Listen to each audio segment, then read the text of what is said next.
you always knew the bad news was coming with Todd, because he'd go, here's the thing.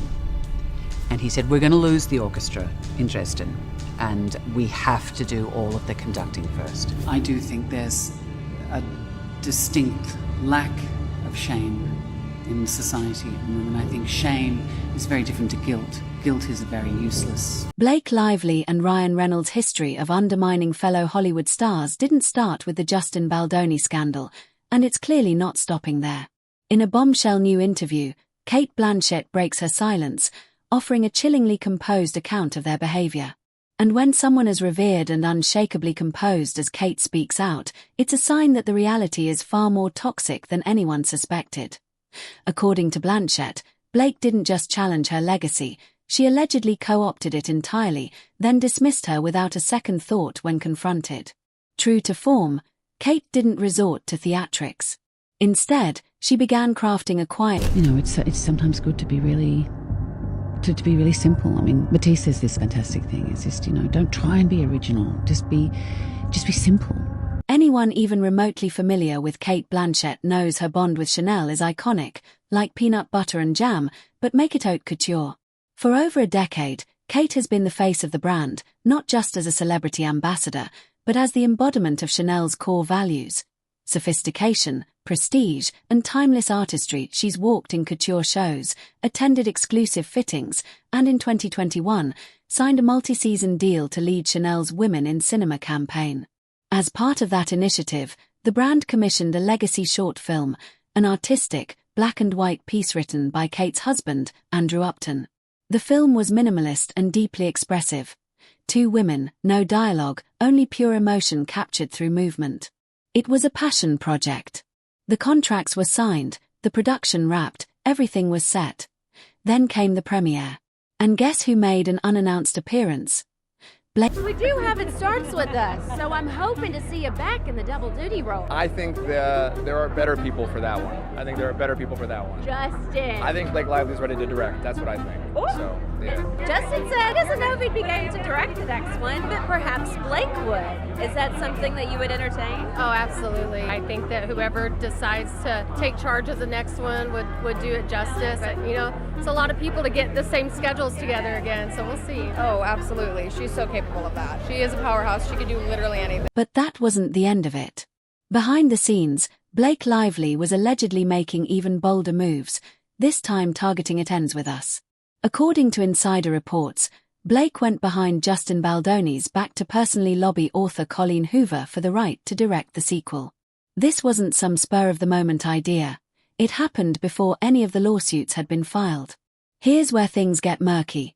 Justin's contract explicitly states that he retains the rights to direct and produce every installment of the film series. However, there's a single caveat, a morality clause. If Justin were to be implicated in a scandal that damages the studio's reputation, such as an SA-related case, his rights would be revoked immediately and permanently. So if Blake was already positioning herself as his replacement before any legal accusations surfaced, the implications are chilling. It wasn't just opportunistic, it was strategic. Ruthlessly so. Meanwhile, Cate Blanchett refused to be pushed aside, especially not by someone like Blake.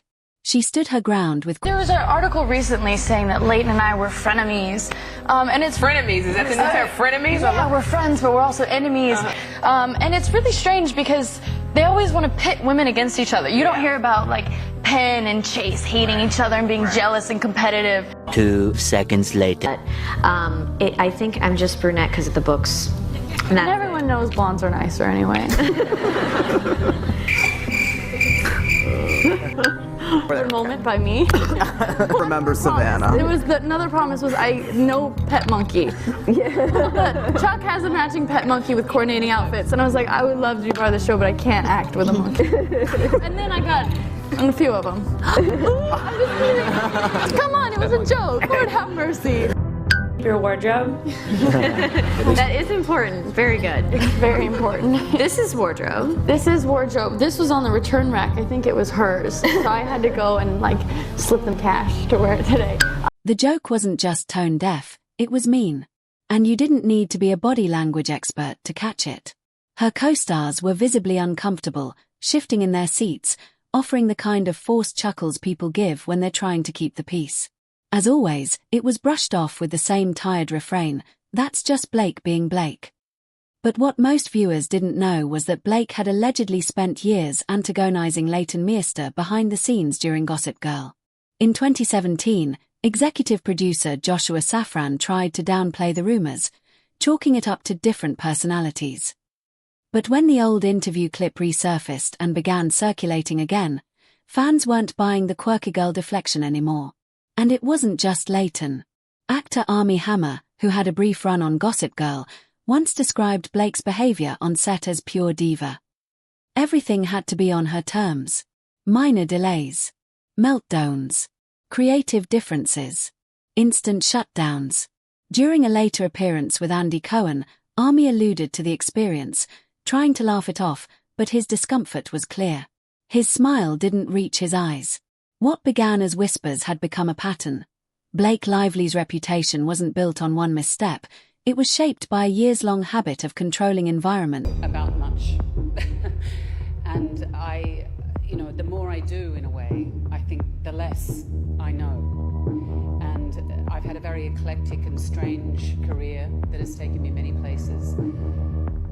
But perhaps if there's any connective tissue in my career, it's the desire to know. It's the quest to unlock what it means to be human, that strange nub of fearful, joyful uncertainty that it is to be a human being. And to live a creative life, it's fueled with uncertainty and doubt. It's the DNA of how you begin any project. You have to humble yourself and say, I don't know, and I'm here to find out. Cate Blanchett navigated the Chanel Blake fallout with a level of grace that's rare in Hollywood, either because most don't possess it, or because they can't afford to. While many agreed Blake had crossed a line by muscling Cate out of her own campaign, fewer realized this wasn't an isolated incident. And Cate certainly wasn't the first to experience it. Whispers about Blake Lively's behind-the-scenes behavior have circulated for years. From crew members to co-stars, accounts have emerged of intimidation tactics, spotlight-stealing maneuvers, and off-color remarks that left others visibly uncomfortable. When these comments didn't land, Blake reportedly deflected by accusing her colleagues of being too sensitive or no fun. One particularly telling moment recently resurfaced online, an old interview referencing her Gossip Girl co-star, Leighton Meester. While their on-screen dynamic was beloved, the real-life relation... Well, I always approach every role as a woman because I am. I don't really think about that.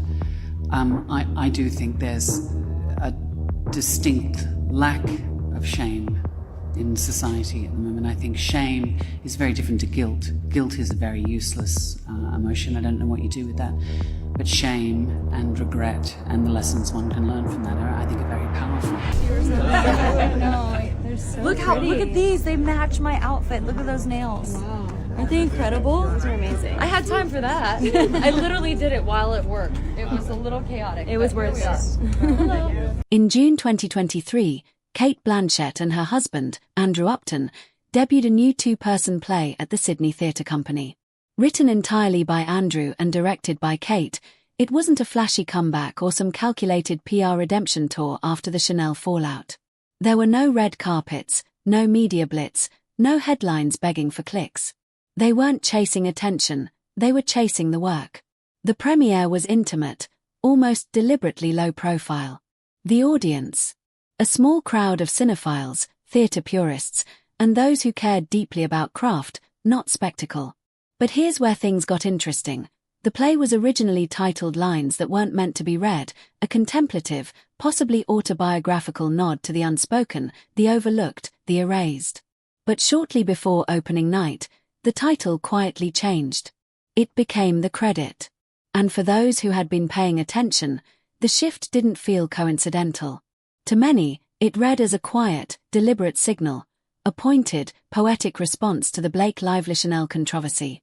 A title that said everything Cate wouldn't say out loud. A nod to creative theft, unacknowledged effort, and the invisible toll of watching your work Hi, my question for Armie. On Gossip Girl, who was the biggest diva on set? Biggest diva on set of Gossip Girl. You can say it because it's so far away from where you are now. That show's over. I suggest that you do not pass on another question. By the way. Thank you, Chelsea.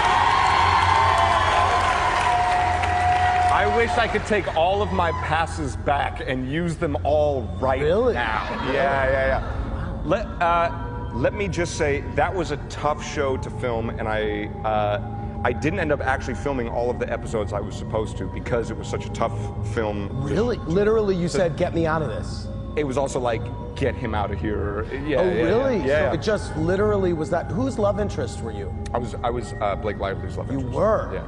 Okay, well then. Sounds like she was the problem. It sure does, Chelsea. No, that's not what I'm saying. That's exactly what I was thinking. Don't put words into his mouth. Yes. Because my foot is already there. No, it is not. No, yeah, continue. Sorry, it's your show. No, please, you continue. I'm interested in what you. No, I like it. Sorry. I need another drink. Hey, Katie. Hey, y'all are cracking me up.